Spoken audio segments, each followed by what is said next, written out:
Hello student, स्वागत है आप सभी का हमारे चैनल लॉर एंड लिट में। आज की इस वीडियो में हम फंक्शनल जीनोमिक्स और जीनोमिक्स क्या होते हैं इनके बारे में जानेंगे। इसमें हम आरडीएनए टेक्नोलॉजी यानी कि recombinant DNA technology. Recombinant DNA का मतलब है ऐसा डीएनए जो दो अलग अलग स्पीसीज के डिज़ायर जीन को लेकर वेक्टर के माध्यम से बनाया गया हो, उसे हम आरडीएनए कहते हैं। RDNA technology DNA sequencing technology का यूज़ करने के लिए किसी ऑर्गेनिज्म के जेनेटिक इन्फॉर्मेशन को पता करना तथा उसका उपयोग करके उसके जीनोम की संरचना, किसी जीव के जीनोम की संरचना, उसके कार्य एवं उसकी सीक्वेंसिंग, उसके डीएनए, उसके जीन की सीक्वेंसिंग का अध्ययन करना ही जीनोमिक्स कहलाता है। जीनोमिक्स तीन प्रकार से हो सकते हैं। पहला स्ट्रक्चरल जीनोमिक्स, संरचनात्मक जीनोमिक्स। इसके अंतर्गत जीनोम द्वारा एनकोड किए गए प्रत्येक प्रोटीन की संरचना को निर्धारित करने का लक्ष्य रखा गया है। फंक्शनल जीनोमिक्स यानी कार्यात्मक जीनोमिक्स, जीन और प्रोटीन के कार्यों का वर्णन करने के लिए इसके सीक्वेंस से डाटा को कलेक्ट करना और उसका यूज़ करना है। कॉम्परेटिव जीनोमिक्स, तुलनात्मक जीनोमिक्स, इसका उद्देश्य विभिन्न प्रजातियों के बीच जीनोमिक विशेषताओं की तुलना करना है। अब हम देखेंगे फंक्शनल जीनोमिक्स क्या होते हैं। फंक्शनल जीनोमिक्स मॉलिक्यूलर बायोलॉजी का एक क्षेत्र है जो जीन के कार्यों और अंतःक्रियाओं का वर्णन करने का प्रयास करता है। फंक्शनल जीनोमिक्स जीनोमिक्स और ट्रांसक्रिप्टोमिक्स प्रोजेक्ट द्वारा उत्पन्न विशाल डाटा का उपयोग करता है। फंक्शनल जीनोमिक्स डीएनए सीक्वेंस जैसे जीनोमिक जानकारी के स्थिर पहलुओं के विपरीत gene transcription, translation, gene expression के रेगुलेशन और प्रोटीन प्रोटीन इंटरैक्शन जैसी गतिशील पहलुओं पर ध्यान केंद्रित करता है। इसका अर्थ है फंक्शनल जीनोमिक्स मॉलिक्यूलर बायोलॉजी का पार्ट है जो कि जीन के translation, transcription, gene expression, gene regulation और प्रोटीन प्रोटीन इंटरैक्शन जैसी गतिशील पहलुओं पर ध्यान केंद्रित करता है, क्योंकि ट्रांसलेशन, ट्रांसक्रिप्शन से ही एमिनो एसिड का फॉर्मेशन होता है। तो यह एक फंक्शनल यूनिट है और फंक्शनल जीनोमिक्स ऐसे ही काम करता है जिसमें जीन एक्सप्रेस हो रहा हो, उसका विस्तार हो रहा हो, जीन रेगुलेट हो रहा हो, नियंत्रित हो रहा हो।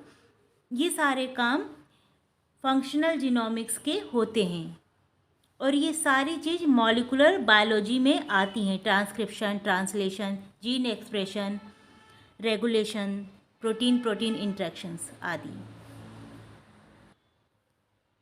कार्यात्मक जीनोमिक्स में जीनोम के कार्य संबंधी पहलू शामिल होते हैं, जैसे उत्परिवर्तन और बहुरूपता। उदाहरण के लिए एकल न्यूक्लियोटाइड बहुरूपता, साथ ही आणविक गतिविधियां का मापन। ट्रांसक्रिप्टोमिक्स जीन अभिव्यक्ति, जैसे कई ओमिक्स शामिल हैं। प्रोटियोमिक्स प्रोटीन उत्पादन और मेटाबोलोमिक्स संबंधी प्रोसेस फंक्शनल जीनोमिक्स द्वारा की जाती हैं। कौन कौन सी प्रोसेस फंक्शनल जीनोमिक्स द्वारा की जाती हैं? तो उत्परिवर्तन एक फंक्शनल जीनोमिक्स का हिस्सा है, बहुरूपता फंक्शनल जीनोमिक्स का हिस्सा है और बहुत सी आणविक गतिविधियों का मापन, ट्रांसक्रिप्टोमिक्स, जीन अभिव्यक्ति भी फंक्शनल जीनोमिक्स का हिस्सा है। प्रोटियोमिक्स भी फंक्शनल जीनोमिक्स द्वारा किया जाता है और मेटाबोलोमिक्स भी फंक्शनल जीनोमिक्स की एक प्रोसेस है। कार्यात्मक जीनोमिक्स की प्रक्रिया के अंतर्गत एक जैविक स्पीशीज के अंदर कई जीन उत्पादों जैसे mRNA या प्रोटीन की प्रचुरता को मापने के लिए ज़्यादातर मल्टीप्लेक्स तकनीकों का उपयोग किया जाता है। एक केंद्रित फंक्शनल जीन के सभी वेरिएंट के कार्यों का परीक्षण कर सकता है। अब हम देखेंगे कि फंक्शनल जीनोमिक्स की कौन कौन सी एप्लीकेशन होती हैं। पहली है डीएनए या protein interaction. mRNA messenger RNA protein संश्लेषण के लिए डीएनए से एक कोडित जानकारी के ट्रांसलेशन द्वारा गठित प्रोटीन जीन अभिव्यक्ति को रेगुलेट करने में एक प्रमुख भूमिका निभाते हैं। यह समझने के लिए कि वे जीन अभिव्यक्ति को कैसे नियंत्रित करते हैं, डीएनए सीक्वेंस की पहचान करना आवश्यक है जिनके साथ वे इंटरेक्ट करते हैं। डीएनए प्रोटीन इंटरेक्शन की साइटों की पहचान करने के लिए तकनीकों का विकास किया गया है। इसमें chip sequencing, cut and run sequencing और कॉलिंग कार्ड एच जैसी तकनीकें शामिल हैं। अब हम फंक्शनल जीनोमिक्स की एक और शानदार एप्लीकेशन माइक्रो अरे के बारे में जानेंगे। यह आपके सिलेबस का अलग से एक टॉपिक भी है।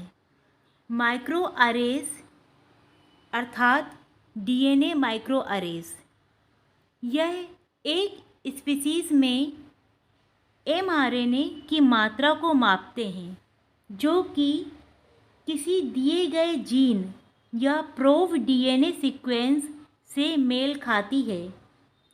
प्रोब्स को एक सॉलिड सरफेस पर इमोबिलाइज्ड किया जाता है और फ्लोरेसेंटली लेबल वाले टारगेट mRNA के साथ हाइब्रिडाइज करने के लिए अलाउ किया जाता है। किसी बिंदु या स्पॉट की फ्लोरेसेंस की तीव्रता उस टारगेट सीक्वेंस की मात्रा के समानुपाती होती है। यानी कि सबसे पहले एक जीव में mRNA की मात्रा को मापते हैं जो कि किसी दिए गए जीन या प्रोब डीएनए सीक्वेंस जिसे लेबोरेटरी में तैयार किया जाता है उससे मेल खाती है।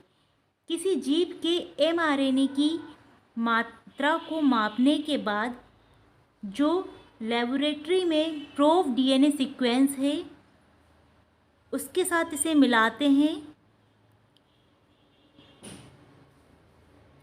प्रोब्स को एक सॉलिड सरफेस पर इमोबिलाइज्ड किया जाता है। इमोबिलाइज्ड एक टेक्निक है जिससे किसी मटेरियल को फिक्स्ड किया जाता है। ठीक है, तो किसी स्पीशीज़ के mRNA की मात्रा को मापने के बाद उसका मिलान लेबोरेटरी में तैयार प्रोब डीएनए सीक्वेंस के साथ करते हैं और इस प्रोब को सॉलिड सरफेस पर इमोबिलाइज्ड करके फ्लोरेसेंटली लेबल पर उस टारगेट mRNA के साथ प्रोब डीएनए सीक्वेंस को हाइब्रिडाइज करने के लिए अलाउ किया जाता है और इस तकनीक में किसी बिंदु पर फ्लोरेसेंस की तीव्रता उस टारगेट सीक्वेंस की मात्रा के समानुपाती होती है जो उस बिंदु या स्पॉट पर हाइब्रिडाइज्ड होता है और उस स्पीशीज़ में mRNA सीक्वेंस की अधिकता के लिए होता है। माइक्रो अरे कई परिस्थितियों में ट्रांसक्रिप्ट लेबल्स और वेरिएशन के कार्यों में जीन के साथ शेयर्ड एक्सप्रेशन पैटर्न्स के बीच विभिन्नता के आधार पर की जाने वाली प्रोसेस में शामिल कैंडिडेट जीन की पहचान करने के लिए अलाउ करते हैं। आप इसे एक दो बार पढ़िएगा, आपकी समझ में आ जाएगा। वीडियो पसंद आई हो तो इसे लाइक कीजिए, अपने दोस्तों के साथ शेयर कीजिए, और आपको यदि किसी टॉपिक पे वीडियो देखनी है तो प्लीज़ हमें कमेंट कर बताएं। सभी को मेरी तरफ से एग्ज़ाम्स के लिए best of luck. Bye bye.